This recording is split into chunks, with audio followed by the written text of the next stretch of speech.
Hey guys, so today's video is going to be a review and kind of test throughout the day of the L'Oreal Total Cover Infallible Foundation.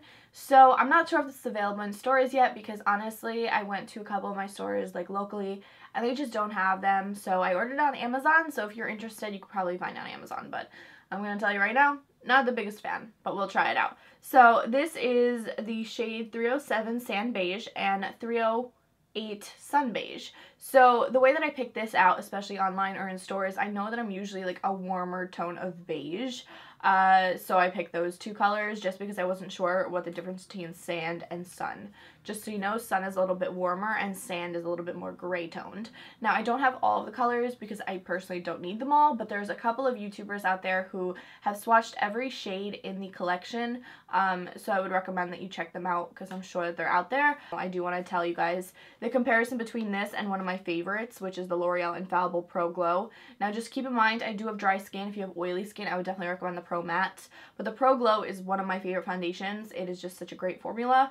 Now, one thing that a couple of YouTubers pointed out, which I didn't even notice, is this part right here is clear on the Infallible Pro Matte and Pro Glow, but over here it's painted on. Now, I knew that this was painted on because when I swatched it, it was so much lighter than the packaging. Like, I mean, look at this packaging. It's so orange. But I'm wearing the foundation right now, so like what a lie, right? So when you're in stores, just be very careful because it is super deceiving. Now this, on the other hand, is actually the product. The product is in here so you can see what the color is. I just don't love this foundation as much as I love those, but I wanted to share why because, you know, that's always a good point. But I know that when I'm in like the drugstore, I'm usually like looking up like what other people said about it. I'm like reviews really quickly just before I buy it, you know? And they're always life-saving. So I'm being brutally honest with this foundation. If you have dry skin, reconsider. So we're going to go ahead and hop into the demo. Unfortunately, I did film this like 3 different times and I never actually finished the video. So I will let you know that I tried this 3 times. This is my 3rd time wearing it for a full day. So the first time I used it with no primers and it was hideous. It was horrible. I applied it and underneath my eyes it was just super visible, like all the pores. It just settled in because I have dry skin. It was a nightmare. I looked like the Sahara Desert. It was gross. After that, I tried half of my face with primers. I used the Porefessional underneath my eyes. I used the Step 1 from Makeup Forever on my cheeks right here. And then I used a little bit of like a hydrating primer on my forehead. It was okay. I just liked it where it looked where like the Porefessional was. And I used the other side was just moisturizer, which it didn't look so cute because it like really clung to like dry patches, which it still does a little bit, but it's a lot better with the foundation. I've been breaking out right here. I think I'm using like a bronzer that like breaks me out or something. Alright, so I'm going to start off with the Clinique Dramatically Different Moisturizing Gel, and I'm going to be using this just because my skin, again, as I said, is super dry, and I need a lotion or something to just moisturize the skin even before I come in using any primers. So I have used this foundation a couple of times already, and I've worn it throughout the entire day. I didn't film it because I kept, like, things kept happening and I couldn't finish the video, but I do have a good sense of how it wears. I'm going to go in and actually prime. The first time I use this, I will show you guys clips because I think I didn't delete them, but I don't like the way that it settled into fine lines and stuff. It just like, especially underneath my eyes right here, my pores were extremely visible. I have like dry patches a little bit over here and like it really accentuated it where I didn't apply the primer. On top of that, it really just settled into the like areas on my cheeks and really showed my blemishes through it. I just felt like I had to keep layering and layering, and when it comes to mousse textures, it just does not look cute when you start layering it. I'm going to apply it right where my problem areas are, which is my pores. I'm just going to keep it simple today and just use the Porefessional all over my face just because I don't want to overcomplicate this for you guys. I'm going to go ahead and start applying the foundation.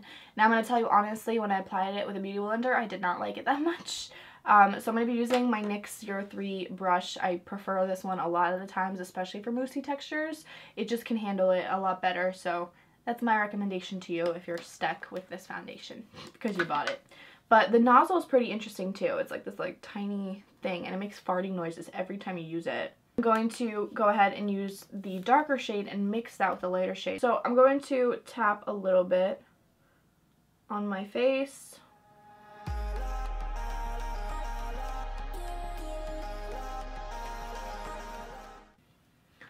Alright, let's blend. 1, 2, 3, your heart start beating. Your room stays quiet, my inside I'm screaming. Do I feel love? I don't have a clue. Will you love me? 'Cause I love you. Oh, oh, oh, oh, yeah, I love you. Whoa, oh, oh, oh, oh, yeah, I love you.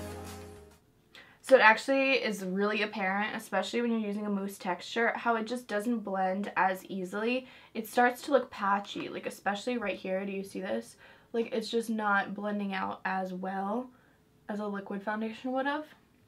This is not a problem I usually have with the other Infallibles. And today I tried to apply the same primer all over my face. The first day I didn't use primer at all.